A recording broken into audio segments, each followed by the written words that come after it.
All right, greetings. What's going on, everyone? This is Chris Dixon, and I am back with another video and discussion. Hope you all are doing good and well today. In this particular video and discussion, I will be going into the practice of necromancy. Pretty much, I just want to give you all some tips and some precautions that you should take into consideration if you're contemplating on practicing necromancy. Necromancy is pretty much communicating and even conjuring up the spirits of the deceased, okay? Whether that be for protection, whether you are seeking, to receive insights, gnosis and wisdom, from the other side, things of that nature.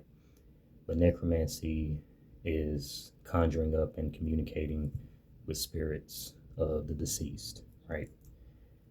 Necromancy is different from what you would call venerating the dead. And of course, that pertains to, ancestral work, known as ancestral veneration. Okay, when you're venerating the dead, you're simply paying homage to them and your respects to them. And of course, you are seeking to establish, personal relationships with your ancestral, lineage, and reconnecting yourself back to your bloodline, right? But that's not actual necromancy, okay? Necromancy is actual, sorcery, okay? So it's different. So it's very important that you understand, the difference between actual necromancy as well as venerating the deceased, okay? So some tips, when you are practicing necromancy, it's very important that you work with archetypes that are associated with the death current, okay? And form a personal relationship, with these particular archetypes, whether that be Baron Samni, whether that be Anubis, or even Santa Muerte from Mexico.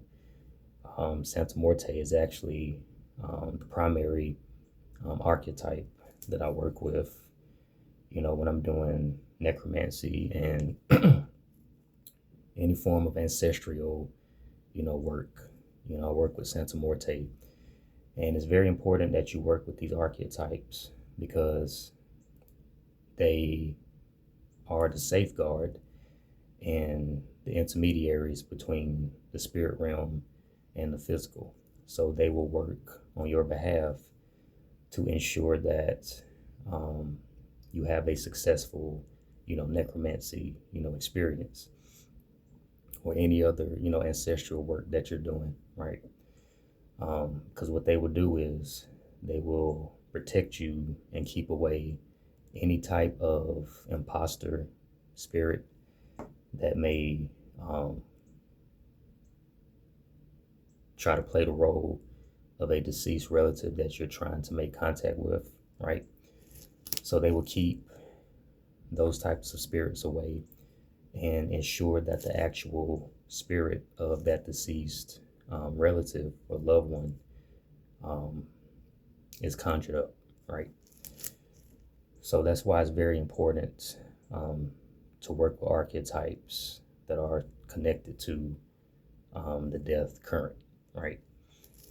The second thing is you need to be very comfortable, with cemeteries, right? If you're not comfortable being in cemeteries, necromancy might not be, the practice for you, right?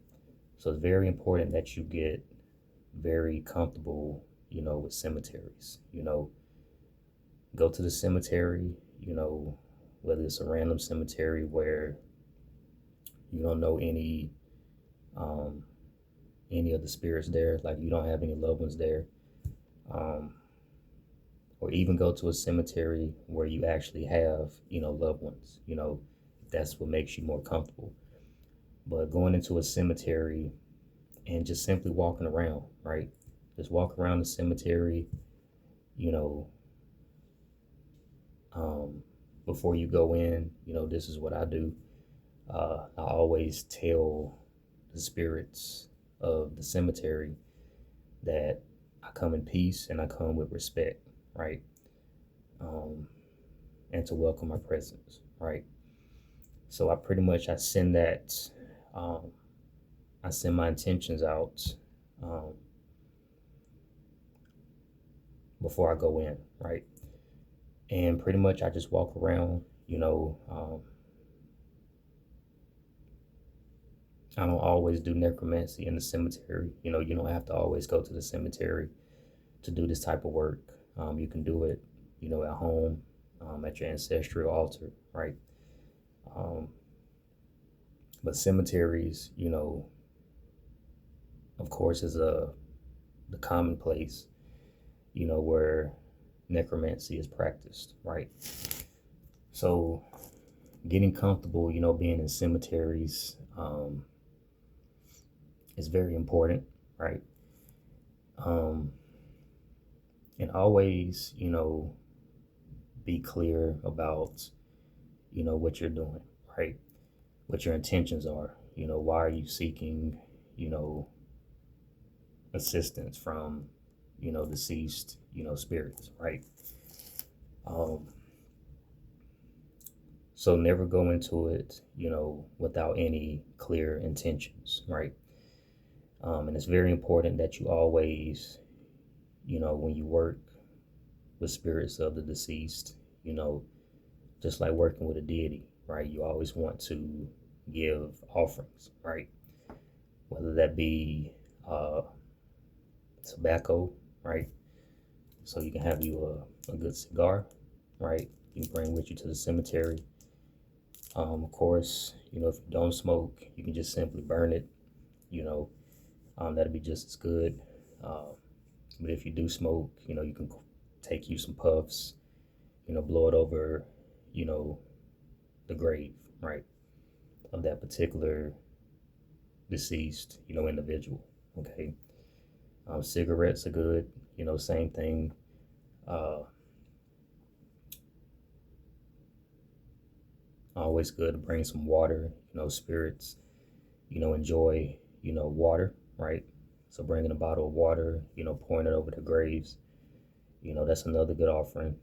Um, you can, of course, use alcohol, right?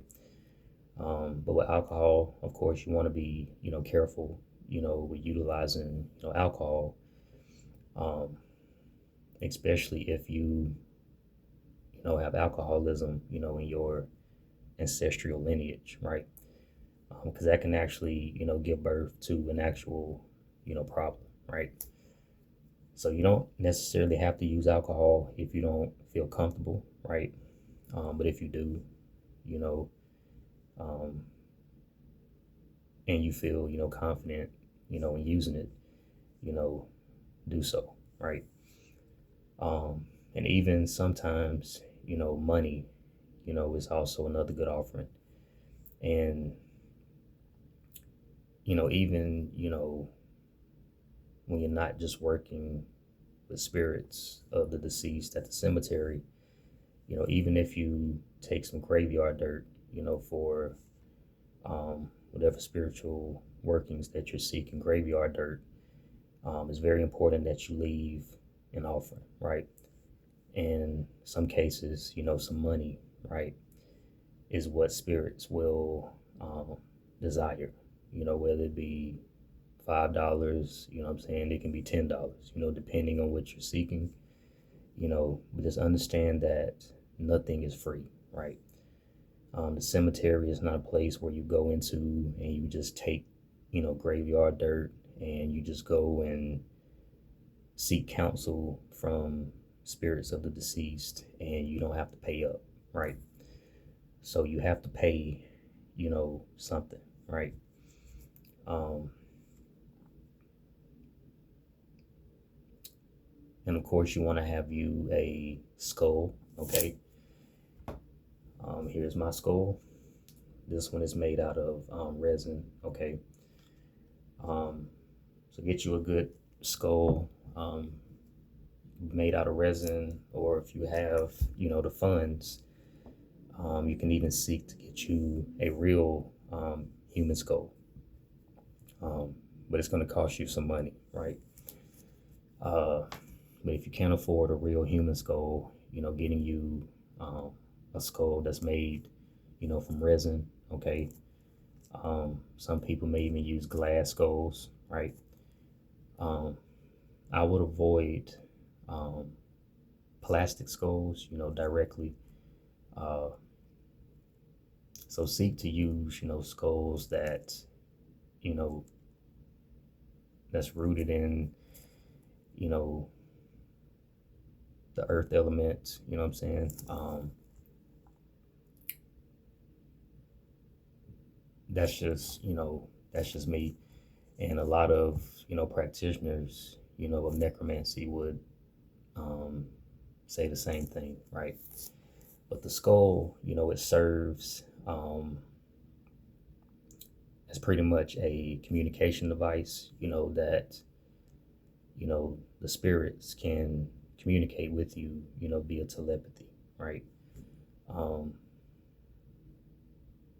so they're very useful, tools, right? You can bring them with you to the cemetery. You can hold them next to your ear. You can just simply hold it in your hand. Uh, but skulls, are very, powerful tools, used in, necromancy, right? Of course, you want to have your pendulum, right, that you use for divination, right? So you can receive, yes, no, maybe, what I'm saying, answers from the spirits, right? Um, Pendulums are very good for checking, to see if the spirits are even willing to want to work with you, right? So it's very important that you have your pendulum, with you as well. Um, that's pretty much, all I wanted to talk about. I just want to be brief with this particular discussion. You know, um, so if you're someone who is contemplating on doing necromancy, I hope that this video helped. Um, I hope that I gave you all, some confidence. If you're someone who's been second guessing, themselves on if you want to go into this particular work, right? Um, because it is, just like any other form of magic, doing necromancy, is a dangerous thing, right? If you're not careful and are not taking the prerequisites and precautions, before you do your work, right? Um, because it is indeed possible, um, for spirits of the deceased to uh, possess you. They can haunt you, right? Um,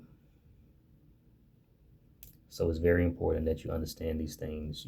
Don't just go into necromancy, trying to conjure up, the spirits of your deceased relatives, or just any spirit in general, right?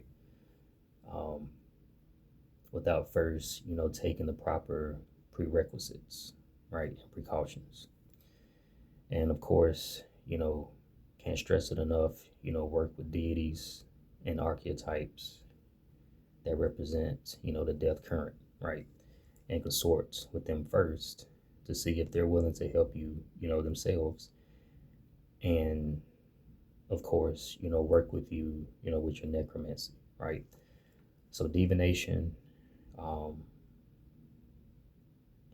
is very important, consorting with, actual archetypes or deities, okay, before you begin this particular work, right? Um, and just understand, as long as you go into it with confidence, right, um, you will have successful, experiences, right? It takes practice, right? Uh, becoming successful at necromancy, just like any other form of magic, it's going to take, time, and it's going to take practice and effort, right? Uh, but that's pretty much all that I have for this particular discussion. Um, hope that you all enjoyed it. Found it very informative. All right. Like, subscribe to the channel, right? Continue to listen to the Tunnel Vision podcast on Spotify and other major podcast platforms. If you have any questions, you're interested in any of my services, I do offer different readings, as well as consultations, right? So just hit me up, in my email if you have any questions on that. If you have any questions about, this video, feel free to leave a comment. But that's pretty much all that I have, right? Y'all be safe, enjoy your day, and I will talk to you all on the next discussion. Peace.